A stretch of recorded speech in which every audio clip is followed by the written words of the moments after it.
Hoy me he venido hasta Salvatierra de Tormes, un paraíso visual que inspira paz y tranquilidad. Lugar lleno de grandes historias como las que hoy estoy seguro que nos contará nuestro próximo invitado en el Gester. Espero que lo disfruten. Bienvenidos.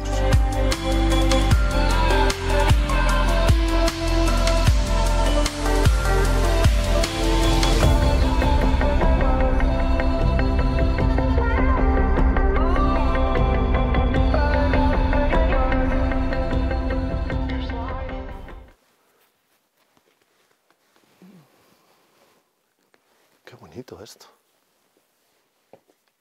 Bueno, no te creo. No te creo, Paco. ¿Eres tú? ¿El mismo? ¿Qué tal? Muy bien. ¿Qué tal, Paco? Felicísimo, Jesús. ¿Estás contento? Muy contento. Oye, ¿qué te parece cómo estoy vestido? Bueno, estás espléndido, ¿eh? Espléndido, vamos, yo no, si yo me entero, yo vengo para la ocasión, pero bueno, tú eres el novio y me parece genial. Estás bien guapo. Muchas gracias. Bueno, Paco, antes de nada, gracias por venir al Gester. Sabes que este programa no es una entrevista como tal, que para eso ya están los compañeros, ¿no?, de esta casa, que lo hacen estupendamente y lo hacen fenomenal. Esto es un programa en el que podemos establecer un diálogo un poquito más íntimo. ¿Te parece? Importante, importantísimo. Y además, me gustaría, a ver si puedo sacarte un poquito de ahí dentro, de ese corazoncito, historias tiernas y cosas que nunca se han contado delante de una cámara. Yo, bueno, lo intentaré hacer lo mejor que pueda, ¿vale, Paco? Porque sabes que yo soy actor, ¿eh? ¿Y de los buenos? Soy creador, muchas gracias. Soy creador de contenido y, bueno, en este caso me toca presentar e intentaré hacerlo lo mejor posible, que tú lo pases bien. Muchas gracias. Y que la gente en sus casas también lo pase bien. Seguro. ¿Por dónde empiezo? Porque puedo empezar para empezar, ¿no? Para empezar, don Juan Francisco Blanco, Francisco Blanco o Paco. De todas las maneras me llaman, pero yo siempre pido, en la medida en que hay una proximidad con la persona, con la gente, a mí todo el mundo me llama Paco Blanco. A mí me gusta Paco. Y yo encantado. ¿Sabes qué pasa? Que en Salamanca somos varios Pacos Blancos con alguna, digamos, presencia en la vida pública. Entonces, yo defiendo mi Juan Francisco en la medida que es mi nombre y firmo mis artículos, mis libros, pero toda la gente, tú por supuesto, todos los amigos, mis alumnos, todo el mundo me llama Paco. A mí me gusta Paco. Además, yo, Paco Blanco, solo te conozco a ti, entonces claro, yo creo que claro. ¿no? Es importante. Y sigue así. ¿Te parece? Sí. Vale. Paco, ¿dónde estamos? Ay, estamos en la patria de mi persona. Siempre se ha dicho que la infancia es la patria del individuo. Y este lugar que nos acoge y que se llama Salvatierra de Tormes, que fue una villa y sigue siéndolo, con una gran importancia en la etapa medieval, a mí me acogió desde los 3 hasta los 10 años. Yo viví mi infancia en este pueblo y me atrapó. Yo quedé esclavizado, seducido por estas calles, estas piedras, y esa seducción se ha mantenido para siempre. Dices desde los 3... Porque ¿dónde naciste, Paco? Yo nací en Villar de la Yegua y yo defiendo, por supuesto. En algunos pueblos dicen que el lugar donde naces es donde tienes el mortero. Bueno, pues yo tengo el mortero en Villar de la Yegua. ¿vale? O sea, tú tienes el mortero en Villar de la Yegua. Sí, porque nací allí. Lo que pasa es que, bueno, nací y toda mi familia era de allí, mi madre fue a dar a luz allí y bueno, todos los veranos hasta que mis abuelos se hicieron mayores y tuvieron que dejar su casa, pues he pasado los veranos en Villar de la Yegua, pueblo de la zona del campo de Argamañán, muy cerca de la raya de Portugal, que está en mi raíz más auténtica. Pero la infancia en Salvatierra me marcó mucho y por consiguiente este es un lugar al que vengo un poco, es como mi abrevadero cuando necesito saciar un poco la sed de soledad, de silencio, de serenidad. Todo eso lo encuentro aquí. Poner todo un poquito en orden, ¿no? Ordenar las cosas Sí, y... sí, sí. Este lugar que es recomendable, además, perdóname... No te perdono, si estamos entre amigos, yo te... No, tú mandas. No lo quiero para mí solo, quiero que la gente que nos esté viendo venga a descubrir Salvatierra de Tormes, porque está muy cerca de Salamanca, se tarda un poco más de media hora, sí, la verdad y está hacia el sur, en dirección como si fueras a Béjar, y a la altura de Montejo de Salvatierra uno se desvía, que es la forma más directa, y no va a defraudar a nadie que venga. Yo recomiendo siempre las tardes del otoño porque tienen un magnetismo y una magia especial. En este lugar donde estamos ahora mismo, en ese mirador que se asoma al lago natural del embalse de Santa Teresa, es incomparable. Desde esa puerta del río que se conserva de la antigua muralla junto al castillo de la Mora Encantada, no puede haber lugar más mágico. Escucha, yo vendré, lo mismo alguna tarde me encuentras aquí. Pues sí, o te encuentras conmigo, sí, claro, claro. me has dicho, tu madre, ¿cómo se llamaba tu madre y cómo se llamaba Elisa. tu padre? Mi madre Elisa, mi padre Manuel, Manolo. Manolo. Manolo el Guardia le llamaba a todo el mundo, o Manolo Zamarreño, que era su segundo apellido. Y yo soy el tercer hijo del señor Manolo y la señora Elisa. ¿Y cuántos erais en la familia? Cuatro, éramos cuatro. 3 chicos, una chica, mis hermanos mayores, el mayor que falleció desgraciadamente ya hace unos años, era médico, y después iba mi hermana, ha sido profesora de lengua y literatura hasta que se jubiló, después he ido yo, que he hecho de todo un poco, un buscavidas, y finalmente mi hermano pequeño, al que yo le saco 10 años y que también es médico pediatra en Alcalá. Manolo, Ángela, Paco, que soy yo, y Javier. Bueno, ¿y por qué os venís aquí a Salvatierra? Cuéntame, a ver qué... A ver, mi padre era guardia civil, ¿vale? Él estaba destinado en un cuartel que había a unos metros de la frontera real de Portugal, en medio del campo, se llamaba Campo Redondo, ese cuartel, una casa cuartel, donde vivíamos varias familias. Tal cual. Tal cual, casa Campo cuartel. Redondo. Bueno, sí, Campo Redondo. Se llamaba, no el cuartel, sino digamos, el topónimo del lugar donde estaba ubicado era Campo Redondo. Topónimo, bueno, no me emplees palabras tan cultas, porque sabes que yo soy de nivel medio. El nombre del lugar, pues era Campo Redondo. Y es que tengo, es decir, tú sabes, ¿no? Tenemos vicios adquiridos claro. desde la profesión. Claro. Habían nacido mis hermanos ya, mi madre tenía que dar a luz y fue a dar a luz a Villar de la Yegua. Siempre me recordaba a mi abuelo que tardé muchísimo en nacer, que ya estaban desesperados y se cogió un burro y se fue a buscar al médico que estaba en Villar de Ciervo, a unos, no sé, 3 kilómetros estará de Villar de la Yegua. ¿En serio? Pero cuando volvió con el médico yo ya había nacido. Lo que quería era dar la lata desde el principio, tocar las narices. Y bueno, nací allí, como te digo, estuve viviendo hasta los 3 años en Campo Redondo, y luego destinaron a mi padre a Salvatierra de Tormes. ¿Y aquí qué pasó? ¿Qué pasó aquí? Pues mira, Salvatierra es un lugar, aparte con una historia prodigiosa, importantísima, cabeza de condado en su momento.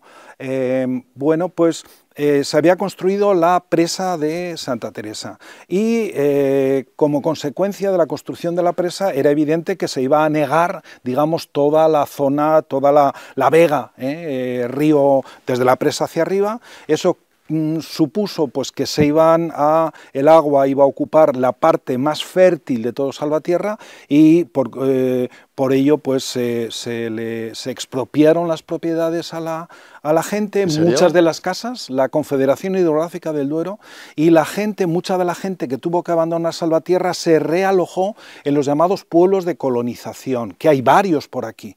A mí me ha ocurrido ir a dar una charla a un pueblo de colonización, no sé, Nuevo Narros o Castillejo de Salvatierra, o bueno, hay muchos, y hay mucha gente de Salvatierra que se realojó en esos sitios al tener que abandonar este lugar.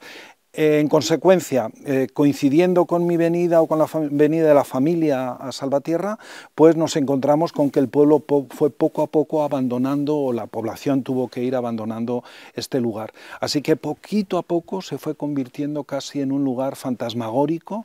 Cuando yo me fui todavía vivía gente, pero que como yo he seguido viniendo muchos años después, siempre vengo, como te digo, cuando tengo esa necesidad vengo aquí, y bueno, tuvo un tiempo de un cierto abandono, pero bueno, últimamente, en los últimos años, gracias a los alcaldes de las últimas legislaturas, pues se ha conseguido que se rehabiliten algunos espacios, este empedrado, por ejemplo, sobre el que estamos, una zona preciosa, y algunas de las casas. Pero la sensación que tiene uno cuando viene a Salvatierra es que ha habido una especie de guerra que ha hecho que todo esto esté por los suelos, ¿no? Cuéntame, porque yo he oído algo, alguna historia referente a tu madre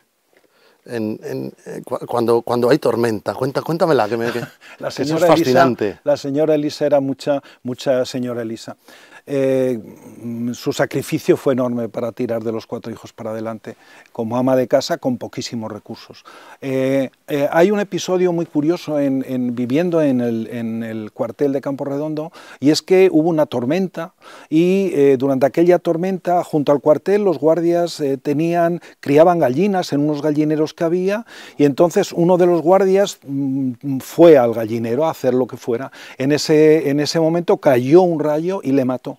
Y mi madre lo vio, y eso le marcó de tal manera que a nosotros, a todos los hijos, cuando llegaba una tormenta, nos cogía como coge una gallina y mete debajo de sus alas a los polluelos, y nos cogía con un miedo espantoso. ¿Y eso a ti te ha quedado...? Totalmente. Como haya una tormenta, ya te puedo decir ¿Te ha quedado? Que mi mujer, Lucía, la pobre, lo sabe, a ella le encantan las tormentas, es todo un espectáculo, yo lo entiendo. De hecho hay música, ¿no?, por ahí relajante con sonido de lluvia, ¿no? Sí, la lluvia sí. Otra cosa es la tormenta, con rayos y truenos. Eso, quien lo ha vivido, porque yo tuve esa experiencia de contármelo mi madre y de hacérnoslo sentir, y por lo menos en mí sembró un pánico tremendo, de forma que algunas veces que yo, en el tiempo que yo ayudaba a mi abuelo en la recolección en el verano, nos pillaba alguna tormenta en medio del campo, nos metíamos en unos chozos de piedra que se solía hacer en las viñas para resguardarse y para guardar aperos, y era el miedo más grande que yo he sentido en mi vida, y sigue produciéndome ese rechazo a las tormentas. ¿A día de hoy? Sí. Jo, fíjate qué cosas. No me he curado de ese espanto, ¿no? Me dices que acudes aquí cuando necesitas paz, ¿no?, para reorganizar, para sentirte tú contigo mismo. Fíjate qué curioso que estamos en una zona, porque claro, el Gester no solo va de que tú cuentes cosas tuyas íntimas hasta donde tú quieras, sino que de vez en cuando yo también voy a intervenir, ¿no?, con mis cosas íntimas, que también me apetece contártelas. Claro. Y es que fíjate qué casualidad, cuando me dijiste que este era tu punto de paz cerca del embalse, resulta que hace bien poco ha fallecido mi suegro, una persona maravillosa, Sebastián Aguadero, y fíjate, le encantaba venir a este sitio con la familia, para ver a los nietos, para ver a los hijos y verlos disfrutar. Él era feliz viéndolos disfrutar. Y cuando me dijiste que este sitio era importante para ti, digo, qué coincidencia, ¿verdad? ¿Qué cosas tiene la vida, amigo? Yo, que he vivido un poquito más que tú, sí me he dado cuenta que las casualidades tienen más importancia de lo que imaginamos. Nosotros dimensionamos las cosas que nosotros consideramos importantes, en las que invertimos esfuerzo, trabajo, y de pronto Hay casualidades, entre comillas, que nos cambian, producen un giro de, a veces hasta de 180 grados, en nuestras vidas. Yo lo de las casualidades lo veo muy relativo. Yo que me he dedicado a estudiar el mundo de la magia, el pensamiento mágico, el mundo sagrado. Sí, eso claro, no lo sabía yo. Claro. No magia, a mí no me pidas que te acompañe a hacer un juego de cartas. Ah, bueno, no claro. Entonces yo sí creo que las casualidades tienen un peso mucho más importante en nuestras vidas de lo que podemos sospechar. ¿Sabes que recuerdo con gran cariño el primer día que nos conocimos tú y yo? Tú por aquel entonces trabajabas en la Fundación de Cultura y, bueno, pues yo como buen actor fui a pedirte, pues bueno, que me dieras la posibilidad de estrenar un espectáculo en el Teatro Liceo. Sí. Y tengo un recuerdo maravilloso, porque fíjate que hay personas, que siempre te reciben personas, como en este mundo del espectáculo, tratas con un montón de gente.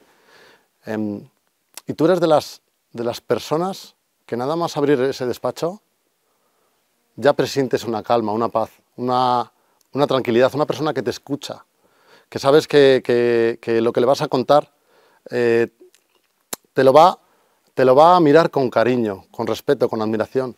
Y para mí eso fue maravilloso. Y tengo ese recuerdo que, bueno, hasta el día de hoy, Paco, tú sabes el cariño que yo te tengo. Mira, la experiencia de los 5 años que fui director de la Fundación Salamanca Ciudad de Cultura, que mucha gente no conoce y que mucha gente ha olvidado, afortunadamente, fueron unos años muy especiales, porque yo nunca quise ser director de la Fundación. Me lo ofreció el alcalde entonces, lo planteó, yo en un principio dije que no, bueno, al final por diferentes razones acepté. Un amigo mío me decía, mira Paco, vas a tener un máster en cultura gratuito, y de alguna manera fue así. Muchos recuerdos hermosos, algunos perfectamente olvidables. Perdona que te corte, ¿lo hiciste francamente bien? No lo sé. Lo hice con mucho cariño, con mucho respeto y sobre todo teniendo muy en cuenta a la gente de la cultura de Salamanca. Habrá gente que me escuche y diga, pues qué tontería. Yo puedo asegurar, puedo poner de verdad, puedo prometer que intenté dar cancha lo más posible a la gente de Salamanca y, por supuesto, la cultura no solo la hacemos los de dentro, sino también los de fuera. Bueno, fue una experiencia irrepetible que no me pesa, pero bueno, me permitió conocer a gente como tú y solo por eso merece la pena. Mira, me viene a la memoria, porque mucha gente no lo sabrá, pero tú y yo, mi grupo anterior, mi grupo de teatro, Espasmo Teatro, sí. Un gran grupo de teatro, una gran compañía, y otro grupo de folclore que para mí es maravilloso, que es top a nivel nacional, Mayalde. ¿Cómo nos embarcamos en un viaje a Buenos Aires, Argentina? ¿Esto cómo surge? Pues surge, era yo director de la Fundación de Cultura y planteamos la posibilidad de hacer actividad cultural en la Casa de Salamanca, en el Centro Salamanca en Buenos Aires. Y el Centro Salamanca en Buenos Aires yo lo conocía porque había estado en el año 98, ¿vale? En un viaje que se organizó desde la Diputación y bueno, entonces yo ya conocía a aquella gente y sabía del lugar, sabía del espacio físico maravilloso con el que cuenta el Centro Salamanca en Buenos Aires y bueno, pues el alcalde de Salamanca me dijo, mira a ver qué se te ocurre, y me pareció que lo mejor era llevar un grupo gestual como Espasmo, un grupo como Mayalde que realmente ofrecía una conexión con las raíces tan importantes para los salmantinos que están fuera. Yo siempre digo que los más importantes salmantinos en el sentimiento son los que viven fuera de Salamanca. Me lo han demostrado en otras partes, pero lo sentí muy especialmente cuando estuvimos en las 2 veces que yo estaba en Buenos Aires. Fue aquello, recuerdo una exposición de José Núñez Larraz, recuerdo que además Eusebio y Pilar dieron unas clases de baile a los salmantinos de allí, yo di una conferencia, proyectamos una película. Bueno, fue una semana muy especial que nunca olvidaré. Fue maravillosa. Yo me lo pasé genial. Nos hicimos unas fotos en Caminito, en aquel lugar tan singular de Buenos Aires. Es que eso es maravilloso. Yo cada vez que lo recuerdo digo, pero ¿cómo he podido yo estar ahí y no haberlo disfrutado más? Tener esa madurez esa madurez para poder haberlo disfrutado con todos los sentidos, porque quizá en aquella etapa lo mismo tan, bueno, pues tan juvenil, ¿no? Tan joven, pues no tienes adquirido esos sentimientos de disfrutarlo todo, de vivir la vida con absoluta madurez. Yo sí te digo que los salmantinos del centro de Buenos Aires aún recuerdan, y lo recuerdan con mucho cariño, con mucha devoción a aquella experiencia. El que fueran salmantinos a llevarle cultura allí es algo que nunca jamás olvidarán. ¿Sabes lo que recuerdo yo? ¿Cómo nos preguntaban? Oye, ¿de qué pueblo eres? Oye, que yo tengo familia en tal pueblo de la Sierra de Béjar, que yo soy de Guijuelo, qué bonito, ¿no? ¿Cómo te hablaban con ese cariño, con esa añoranza de su tierra? Qué cosa más bonita. Ofrecen una hospitalidad que realmente a veces desde luego te sobrecoge y a veces también te sobrepasa, porque cuando tú te sientes tan bien recibido, tan querido, dices, yo jamás voy a poderles devolver todo este cariño que me están dando. Bueno, desde aquí nuestro homenaje a los salmantinos fuera de Salamanca. Oye, ¿te parece que nos demos una vuelta por Salvatierra, me la enseñas y me cuentas más historias? Claro, encantado. Vamos allá. I'm here in the middle of nowhere. There is no there, it is cold there, but I am safe and I am warm.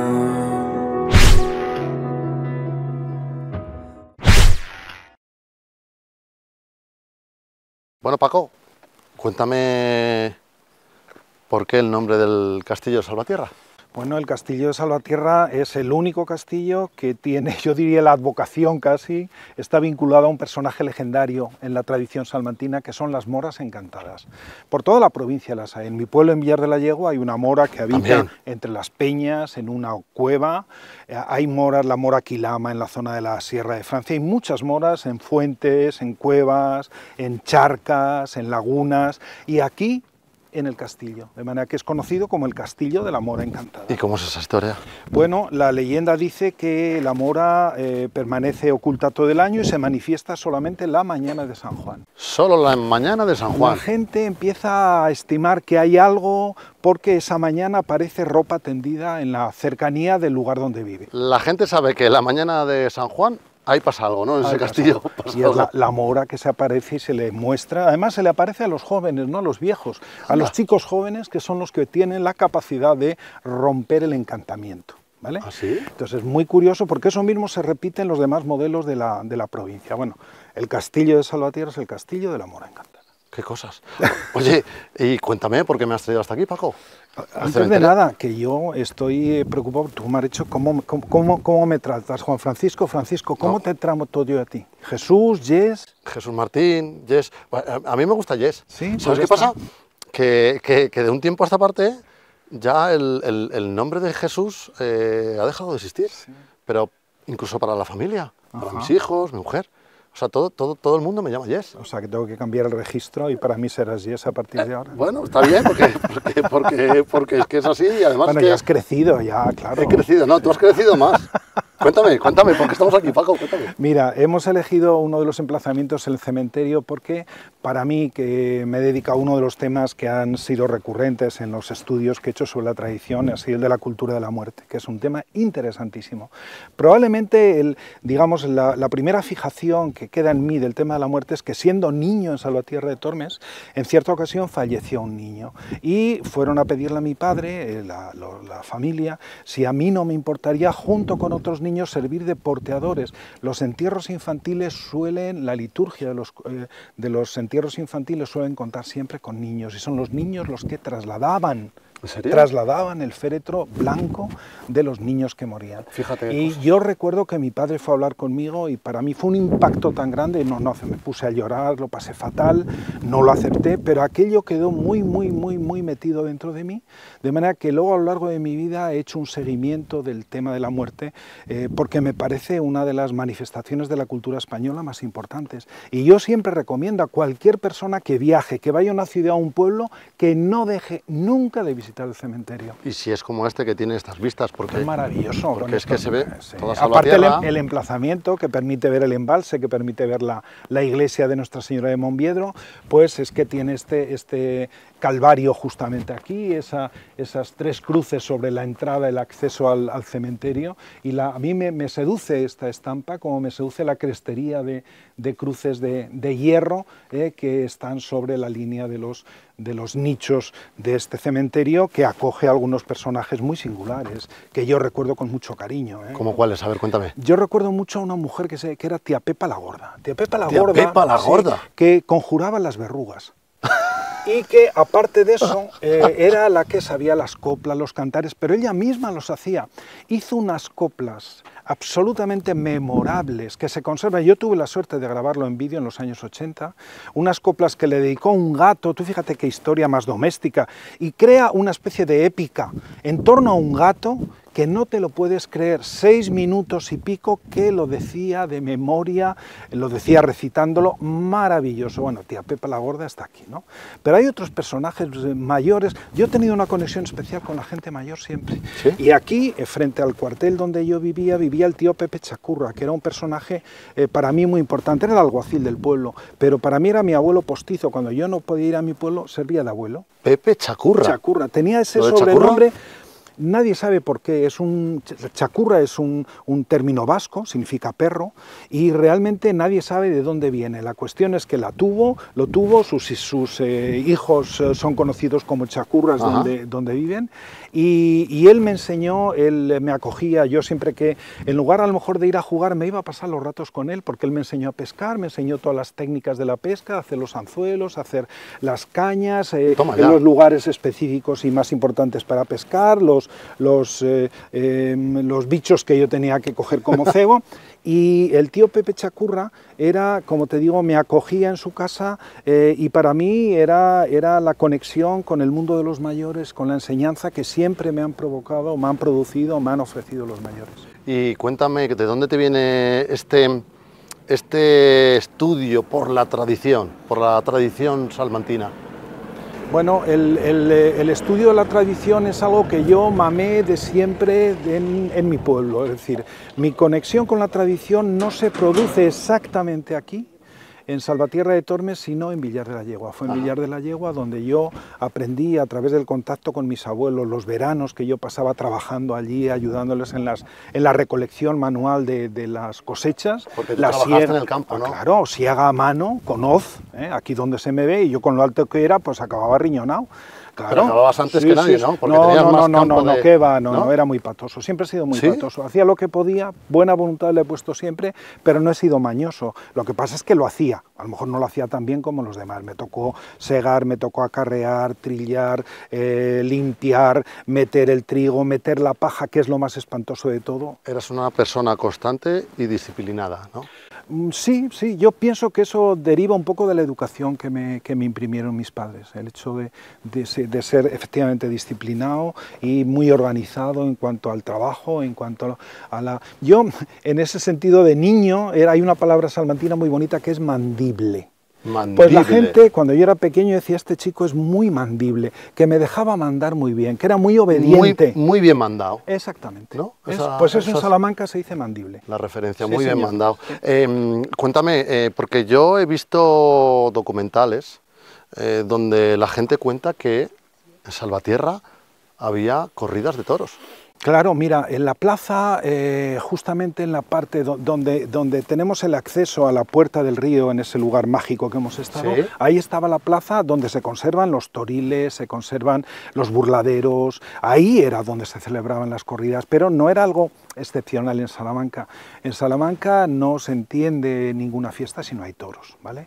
Hasta el punto que en alguna vez lo hemos comentado como las más importantes romerías tenían una capea como parte importante de la celebración, y que todos los santuarios y las ermitas tienen siempre una placita de toros en Salamanca, en otras partes no. Pues aquí en Salvatierra, en esa plaza donde conserva todavía los restos de una antigua sinagoga, pues ahí es donde se celebraban las corridas. Tú fíjate, yo recuerdo en mis tiempos mozos, fíjate, te estoy hablando, y ya son años, de cuando mis padres y mis tíos nos llevaban a las fiestas de la Malla, donde se hacía una plaza de toros con carromatos. Claro. Que en San Felices de los Gallegos tuve la suerte de protagonizar y de grabar un spot publicitario de San Felices y también se hace lo mismo, ¿no? Allí se sigue haciendo. Realmente San Felices de los Galleros es lo que llamamos los etnógrafos una pieza testigo de algo que existió siempre y ha desaparecido. Allí se conservan los carros para construir cada año esa plaza. Villar de la Yegua, en mi pueblo, hacían las corridas también con carros. Qué cosas. Entonces, bueno, quiero decir, es una manera de muy particular de integrar una pieza elemental de la vida campesina, como es el carro de la avanza, en una ceremonia festiva y lúdica tan importante como una corrida o una capea. Oye, amigo, ¿te parece que me enseñes ese cuartel? ¿Donde yo viví? Sí. Felicísimo de hacerlo. Vamos, venga.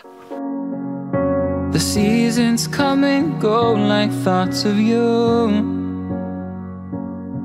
Like a wave returns to the sea, into the blue. They change but in a cycle that I can't lose.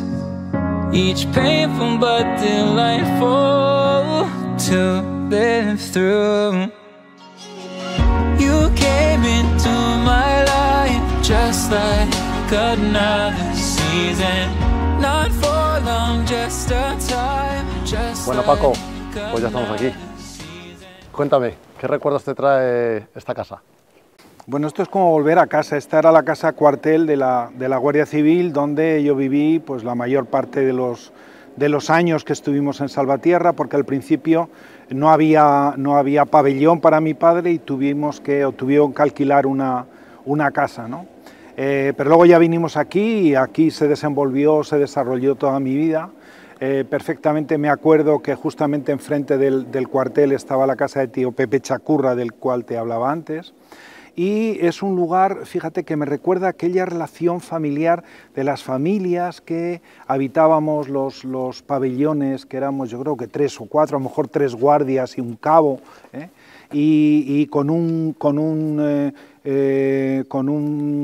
corral o patio en la parte de atrás, donde había unos servicios, las casas no tenían baño, y había un servicio, recuerdo, con un agujero en el suelo, ¿vale? Y recuerdo, fíjate, todavía puedo recordar el olor de cuando de vez en cuando venían unos hombres a extraer toda la porquería que se almacenaba en aquel pozo ciego. Porque fíjate qué cosas, ¿eh? Y uno tiene siempre recuerdos de olores, de sabores, de colores. El olor de mi infancia tiene mucho que ver con el olor a azotal, que era algo que ellos utilizaban para neutralizar los olores y para combatir las posibles infecciones que se pudieran derivar. Y por otra parte, fíjate, aquí donde estoy sentado, Jess, sí, aquí donde estoy sentado, de pronto me ha venido un recuerdo muy especial. No te puedo precisar la edad, tendría quizás 7 años, 8 años. Ay, madre, espera, que me voy a colocar porque lo que me vas a contar lo mismo. Aquí tuve la primera decepción amorosa de mi vida. No te creo. Niño de 7 o 8 años, estaba enamorado de una chica, no recuerdo cómo se llamaba, mayor, no sé, pues a lo mejor tenía 17, 18 años, fíjate, qué desajuste, qué desequilibrio. Y recuerdo que había fiesta en el pueblo. Entonces ¡Qué aventurero! Sí, sí, sí. Y yo la miraba arrobado, como mira un enamorado a una chica. Claro. Y recuerdo que yo, no sé por qué, fíjate, seguramente como uno mitifica siempre los recuerdos, a lo mejor no era exactamente así, pero yo recuerdo estar esperando que en un momento ella me invitara a bailar. Y de pronto vino un chico y me la birló. Toma. Un chico del pueblo se puso a hablar con ella, la sacó a bailar y se olvidó de mí. Nunca me dedicó, en toda la noche me dedicó una palabra, y sentí esa desazón, ese fracaso, esa sensación de abandono que supone cuando alguien, bueno, lo que supone un fracaso amoroso. O sea, podemos decir que el primer fracaso amoroso de Paco fue aquí en Salvatierra. Aquí en Salvatierra de Tormes, fijo. Oye, Paco, y cuéntame, porque claro, tu padre era una persona entrañable, como cabeza de familia, se desvivía por sus hijos. Cuéntame, porque yo sé que él se las ingeniaba de alguna manera para sacaros adelante y para facilitaros los estudios, ¿no? A ver, la aleación que consiguieron formar mi padre y mi madre fue increíble. Mi padre era guardia segundo, que es el escalafón más bajo de la Guardia Civil, y con 4 hijos. Mi padre estaba obsesionado porque sus hijos estudiasen. Y esa obsesión fructificó, porque los 4 hijos hicimos una carrera universitaria. El mayor Manolo y el pequeño Javier, médicos, mi hermana Ángela, profesora de instituto, y yo, bueno, que ya dije, en buscavidas, de todo un poco. Yo hice filología hispánica, pero me dedicaba a todo un poco, ¿no?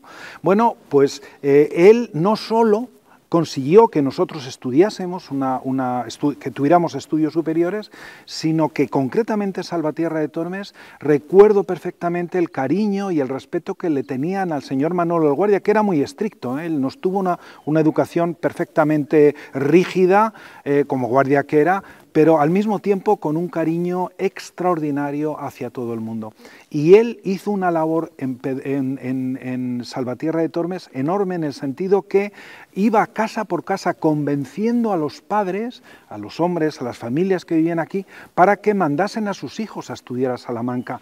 Y cuando los padres decían, pero señor Manolo, ¿cómo vamos a prescindir de 2 brazos fuertes que nos ayuden a tirar de la familia? Y decían, no, yo os busco una beca. Les buscaba beca, y algunos chicos de mi edad consiguieron estudiar gracias al empeño que él puso en esto, y estoy seguro que si alguno me escucha me dará la razón. Fíjate qué actitud más loable, más bonita, y qué difícil para aquella época entender y poner por encima los estudios al trabajo en una tierra tan difícil, con lo difícil que era trabajar antes, ¿no? Mira, yo siempre he hablado muchas veces de, como yo he tenido mis raíces son raíces rurales y luego me he dedicado a estudiar la cultura tradicional de nuestros pueblos, siempre recuerdo aquel afán que tenía mi padre porque estudiásemos, porque tuviésemos lo que llamaba cultura, porque entendía que la cultura era la cultura que se aprende en los libros. Recuerdo que mis abuelos, en Villar de la Yegua, cuando nos despedían en el verano, nos insistían, ¿veis lo duro que es el trabajo del campo?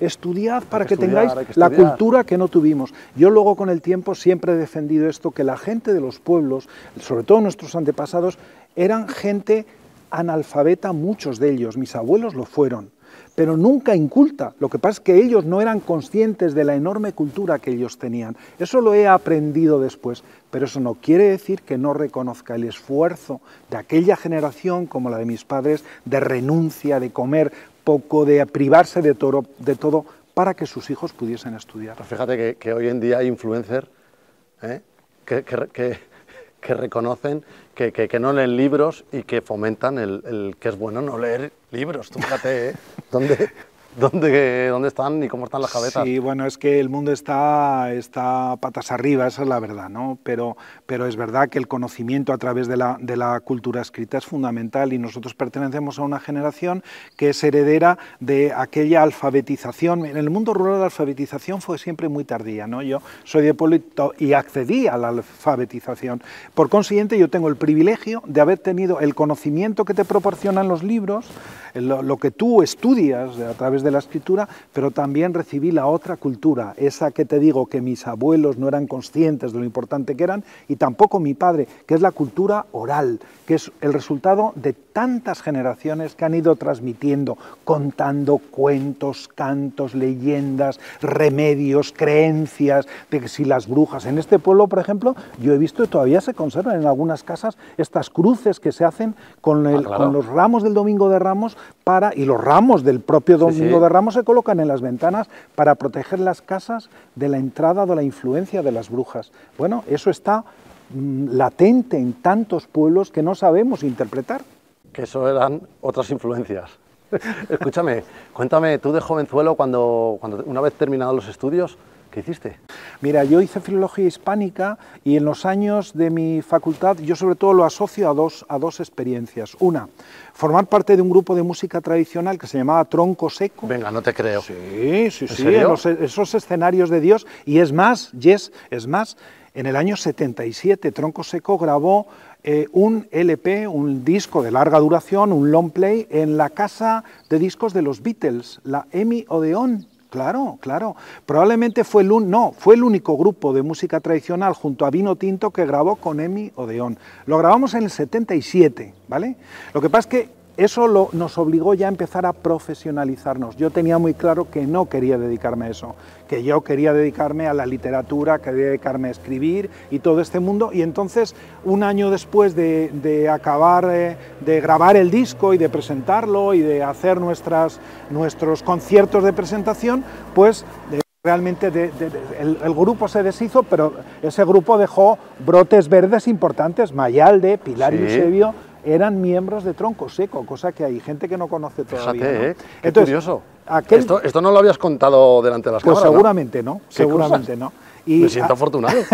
Aquella, bueno, no sé si a alguien le interesará, aquella época de la facultad de los años 70, yo empecé en el 74 y terminé en el 79, también fue mi iniciación a la colaboración con los medios de comunicación. Empecé a publicar en El Adelanto, periódico que entonces existía, un periódico que llegó a ser centenario, y también empecé en la radio, de manera que empezamos con un programa de música folk, los miembros de Tronco Seco, y luego yo estuve durante, no recuerdo, a lo mejor un par de años, presentando los 40 principales, aquí donde veis. Bueno. Unos 40 principales que no se emitían en frecuencia modulada, se emitían en onda media, no existía la FM. De hecho, la FM empezó cuando yo estaba haciendo los 40 principales y me ofrecieron la posibilidad de dirigir la FM, que yo no acepté, coincidió con el 79, el año 79 que acabé mi carrera, y decidí enfocarlo por la vía de la cultura y del estudio, ¿no? Pero bueno, la radio, la prensa, la música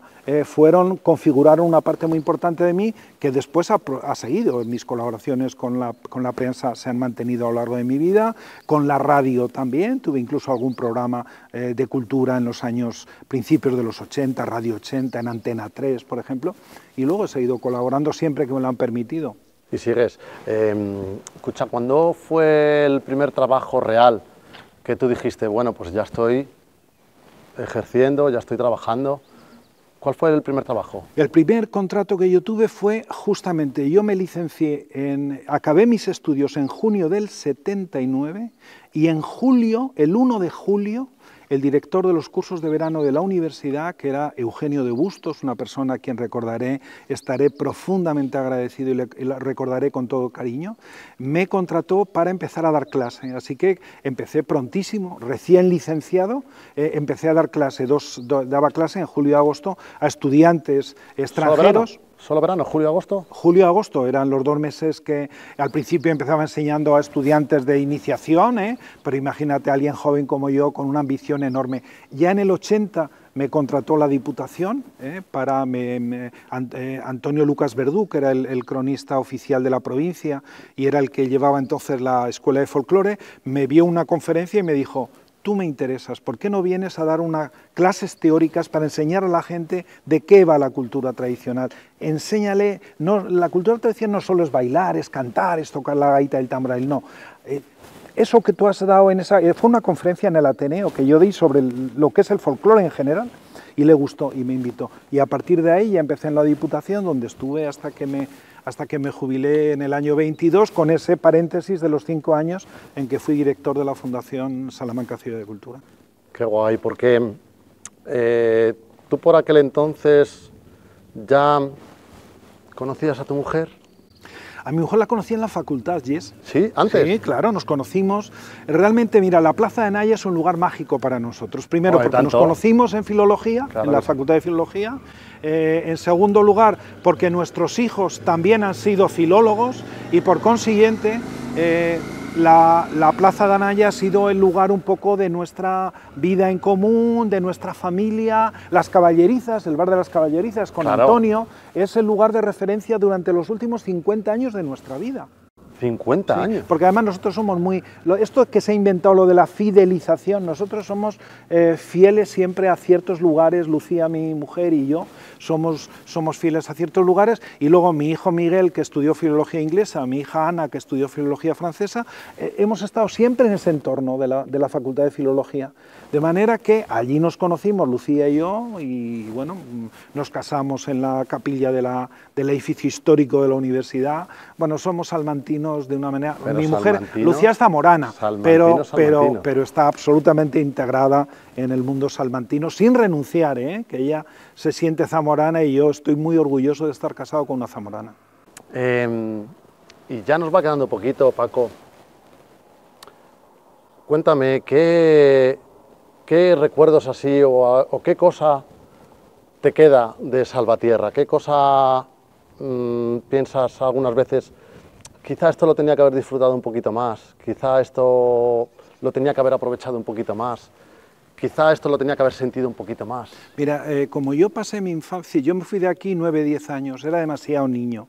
Y mis recuerdos vinculados a Salvatierra son recuerdos muy localizados.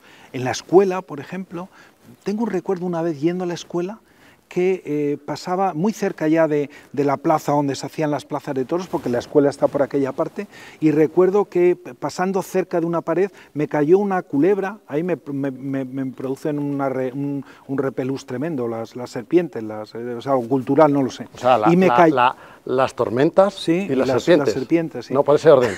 Sí, bueno, fundamentalmente eso, pero son digamos, sensaciones muy distintas. Me cayó una culebra que debía estar en el tejado de la casa y me cayó encima. Y también fue aquello una sensación muy especial, ¿no? En Salvatierra yo recuerdo el ir a la escuela y esa sensación. Otro recuerdo que tengo de la escuela era que yo soy mayor, tengo ya una edad razonablemente... Bueno, que tú te conservas muy bien, ¿eh, Sí, Paco? muchas gracias. Pero yo recuerdo yo soy de aquella escuela donde en los recreos no repartían leche en polvo, que se hacía, y a mí me costaba mucho tomarla porque la leche tampoco es una cosa que me guste. Entonces hacían unos grandes calderos mezclando la leche en polvo con agua, y aquella leche nos las daban a los chicos para... Esto viene un poco del plan Marshall de los americanos, pero también es un recuerdo que yo tengo de muy pequeño, siendo un párvulo, en el año, pues fíjate, en el año 60, 62, 60 y por ahí, ¿no? Bueno, pues son recuerdos de sensaciones, de aromas, de sonidos, un aroma. Fíjate, aquí donde estamos, recuerdo que venían dos vendedores ambulantes, que son tan importantes en la vida de los pueblos. Venía un hombre que venía vendiendo aceite en unos pellejos, unos odres grandes, y ahí traía el aceite, y recuerdo el olor de aquel hombre ese aceite virgen, ahora que hablan del aceite virgen aquel era aceite de una vez. El aceite del aceite, ¿no? De una vez. Y recuerdo que aquí junto al cuartel había una morera, y con aquellas hojas de aquella morera, bueno, recuerdo las moras que comíamos, y aquellas hojas de morera servían también para criar gusanos de seda. Quien haya criado gusanos de seda sabe que buscan muchas veces moreras para encontrar hojas con las que alimentarlos. Bueno, son como... ¿Cómo te diría? Seguramente hemos hecho una reconstrucción un poco impresionista, a golpe no una reconstrucción muy perfecta, pero llena de esos brochazos, ¿no? De sonidos, de recuerdos, de sabores, de olores. Me encantaría saber si tu padre llegó a veros colocados con trabajos, llegó a veros. A ver, yo muchas veces recordaba cuando en la época en que fui director de la Fundación Salamanca Ciencia y Cultura, por la proyección pública que tenía, que a mí eso me daba igual, pero a los padres les gusta mucho ver a sus hijos claro, en la tele, en la prensa, ¿no? Y yo recuerdo, siempre he echado en falta que mis padres no pudieran tener esa gratificación anímica, ¿no? Ya te digo que ahí me da igual, pero si ellos lo hubieran podido vivir, no lo pudieron vivir. Mi madre falleció de un ictus en el año 92, fíjate, y yo fui director de la Fundación desde el 2003 al 2008. Pero bueno, él ya empecé a publicar algunas cosas, le hacía ilusión, y mi padre también vio algo. Mi padre murió en el 98, con lo cual tampoco vivió nada de estos. Bueno, vio que sus hijos se situaban, que iban teniendo una cierta seguridad, sobre todo le llegó la satisfacción de verlos con esos estudios superiores por los cuales habían peleado. Qué bonito, tanto. Paco. Bueno, pues esto no da para más, el Gester hasta aquí ha llegado. No para mucho, ¿eh? Te agradezco, mira, de dos maneras quiero agradecerte. La primera es de que hayas acudido a mi llamada de una manera fugaz y que hayas aceptado estar aquí. Si tú me dices ven, Jess... Y lo dejo todo. Y la segunda es que te hayas abierto, que nos hayas contado esas historias que normalmente no has contado delante de una cámara, que hayas sido tan generoso. Yo me siento privilegiado, me siento querido, respetado como profesional y como amigo. Te quería, no sé, que lo mismo te parece bien, como nos ha quedado tan bonito este Gester, tú antes has hecho alusión a tu padre, a Manolo el Guardia. Sí. Yo he hecho alusión a mi suegro, Sebas. ¿Qué te parece si le dedicamos a ellos dos este programa? Pues estarán encantados de este brindis. Seguro que desde ahí arriba nos están viendo junto Seguro. a Pepe y junto a Pepa la Gorda, Pepa la Gorda, seguro. Y estarán disfrutando de vernos Claro. aquí a ti y a mí. Seguro que sí, seguro que sí. Muchas gracias, Paco. Gracias a ti, Gracias, Jess. amigo. Un placer. Gracias.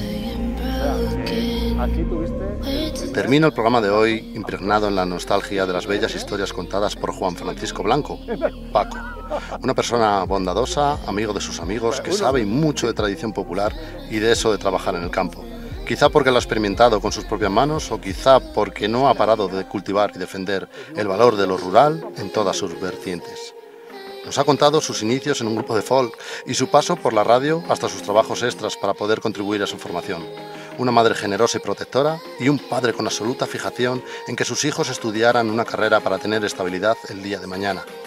Son ejemplos de los valores que han hecho de él una gran persona. Vaya por delante nuestro recuerdo más entrañable a Manolo el Guardia y Sebastián Aguadero Camaño. Gracias por todo, amigo.